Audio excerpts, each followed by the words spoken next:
Hey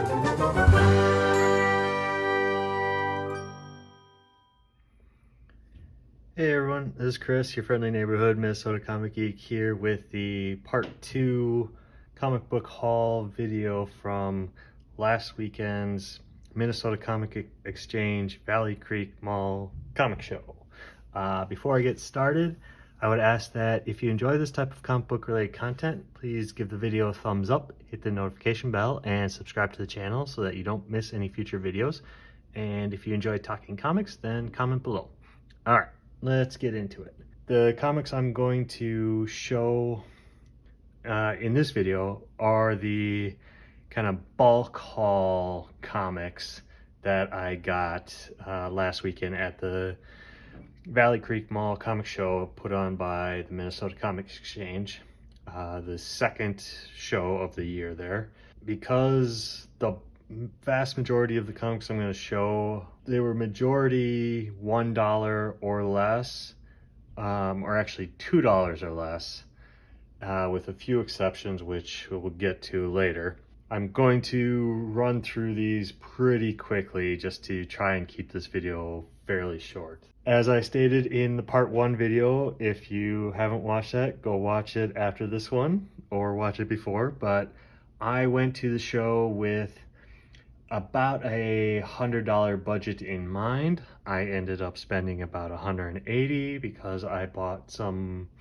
I went with the intention of not buying a lot of $1 kind of bulk run filler type books, but as it often happens, you start digging and you just tend to find books that you love and want. It's all good. So I did find what I thought, or at least for me, are some gems. There's some minor keys, like starting off, Uncanny X-Men 478 has the first appearance of the Shi'ar character Rookshire, I believe. So this book, you know, it's worth, got it for $1. It's worth maybe $5, $6, $7. So, you know, pretty cool. X-Men Prime, the kind of acetate foil cover post Age of Apocalypse issue, one-shot issue. This book, you know, in good condition, can command a little bit of value. X-Men 2099 #1, always happy to pick up a good, clean, good condition copy of that. I filled, had Uncanny X-Men 394. These next few were just working on some run filling X-Men issues that I didn't have. This issue 395 has a minor key first appearance of, I believe, the character Mr. Clean or something like that. Issue 396, 397, and 398. Just a nice little run of issues that I didn't have, so good to fill those in. Then still working on my Grant Morrison new X-Men run of issues. Got issue 124 and 129, which I got for $10, which I think is a good price for this. It's the second full appearance of Phantom X, first appearance of Ava, the Weapon World, or something like that. It's a pretty big, kind of a bigger key issue. Issue 130, which I believe has some minor key significance. Issue 135, 136, 138, 140, and 141, the Terminator homage cover. I also got a newsstand version of Astonishing X-Men #1. Just looking for cleaner copies of this. Got X-Men Unlimited 4 for the Joe Madureira, early Joe Madureira cover. Also looking for one that's in good condition, because the copy I have in my collection is definitely not in good condition. I had X-Men #2, X-Men #8, which has the first appearance of Gambit's ex-wife or wife, Bella Donna something. X-Men 9, excellent Jim Lee Wolverine Ghost Rider cover. Picked up issue number 10 because the copy I have, the cover's yellow faded and it's just awful.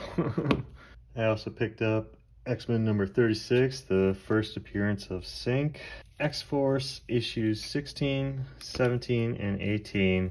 And while I do have copies of these books in my collection, I wanted to try and get all the Executioner Song tie-in books still in the poly bags, just because. New Mutants number 39, just for the awesome Art Adams cover.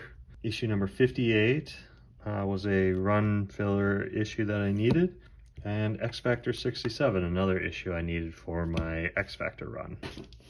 So those are all the X-Men and X-Men Universe related books. Next up were a couple of kind of slightly more quality purchases, and they're all the J. Scott Campbell Amazing Spider-Man covers from this run of the series, and they're not the big covers from all of his cover issues from this series, but these 4 issues were $5 each. I got issues 33, 34, 50, and 52. Saw these, really happy to get all of them for $5. They were discounted, a couple like these two were discounted from their original price, which was awesome. Next up were some Thor issues. I picked up this issue, number 604, purely because I don't believe I have it, but also I got it because of the outstanding Olivia Coipel gatefold cover. There's 6-page gatefold cover. It's the variant edition of issue 604. So crazy. I can't imagine how long it took him to draw this cover. Really cool. Olivia Coipel is one of my favorite artists, so happy to get some of his work. Another Coipel comic, Mighty Thor number 6, and I really want to do a great cheap comic book video on the first 6 issues of the Mighty Thor that he worked on. If you've never read it, I highly recommend it if you are a Silver Surfer, Galactus, and Thor fan. Really, it's a great Silver Surfer versus Thor, Galactus versus Odin story. And they're all cheap dollar bin issue books that you can easily find, easily pick up. So, highly recommend it. Then, still working on the Thor Volume 6 Donny Cates run, filling in some of those issues. So I got issues 7, 8, 15, and 17. So pretty close to finishing off that run of Thor issues. Next up, I saw this, Daredevil Woman Without Fear, number 1. Got it for the Chris Bachalo cover. Really happy to add that to the collection because he's another favorite artist of mine. I came across this, Avengers X-Men Access number 1, and I was really curious about this. This is the Fade variant, and if my research is correct on Go Collect, this is a 1 per store retailer variant incentive or whatever. So it's not necessarily worth a lot or more. It's just kind of interesting, kind of cool. I hadn't seen it before I picked it up. So, yep. I got a couple of Fantastic Four issues 249 and 250. Kind of better quality run filler issues for that series. The Jim Lee Fantastic Four, number 1. Got Marvel Comics Presents number 99, purely for the Sam Keith cover. I'm really starting to dive into picking up old Sam Keith issues or back issues because I'm really kind of appreciate his very stylistic style. Marvel Knights 4, number 1, the Steve McNiven kind of run of the Marvel Knights Fantastic Four series. Gambit number 4, just because. New Avengers Annual number 1, another Olivier Coipel issue featuring the wedding marriage of Jessica Jones and Luke Cage. Next up, just randomly found Astro City number 3 with the awesome Alex Ross cover. A lot of the Astro City covers I think are highly underrated. So whenever I come across them in the dollar bins, I buy them. Or like I said, the Alex Ross covers. I don't think any of the Astro City stuff is really highly desired or valuable, so I imagine I'll be able to find a lot more later on. Picked up Michael Turner's Fathom number 13 and 14. I love these covers. I love Michael Turner's artwork. I'm always trying to find a better copy of issue 14 because a lot of them, the staple is slightly off and not on the spine, so it like staples into the pages a bit, so it just makes it hard to open it up to look at. So always looking for better copies of that issue. I got Soulfire number 6 preview, just randomly Fables number 19, Sin City Sex and Violence one shot, Sin City The Babe Wore Red one shot, Savage Dragon number 13 for the Jim Lee comic artwork. I love his rendition of Savage Dragon. Die Die Die number 1 I think is in there. Like purely picked this up because of Robert Kirkman writing it. Who knows? Wildcats number 1, got this for $2 I think, and the dealer had the variant cover featuring Voodoo done by J. Scott Campbell for, I think it was for like 20 or 25 bucks, and I passed on it even though I really wanted it. I don't have it in my collection yet, so I might have to try and acquire that through other means. And then I picked up Mantra number 1, 2, and 3 because this is very early Terry Dodson artwork for the Ultraverse. The dealer had these for 50% off, so all told for the 3 issues I paid $6. So really happy to get some early Terry Dodson artwork comics. I came across this run of Superman issues featuring Alex Ross covers, and I've known about these for a long time because of one of the Alex Ross art books that I have.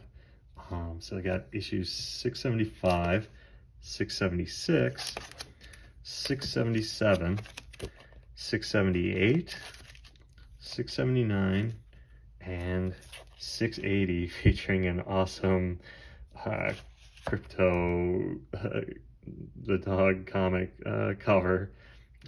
Shout out to Ricky from All Sorts of Words because I know he collects crypto comic book covers, so I'm assuming he probably has this, but if he doesn't, here you go, man. Alex Ross Crypto. And then I picked up Batman number 579, which is the first appearance of this character, Orca, and the second issue, 580. Picked up Batgirl number 25 just because kind of an interesting cover. I don't know that there's anything significant beyond just a anniversary 25 number issue.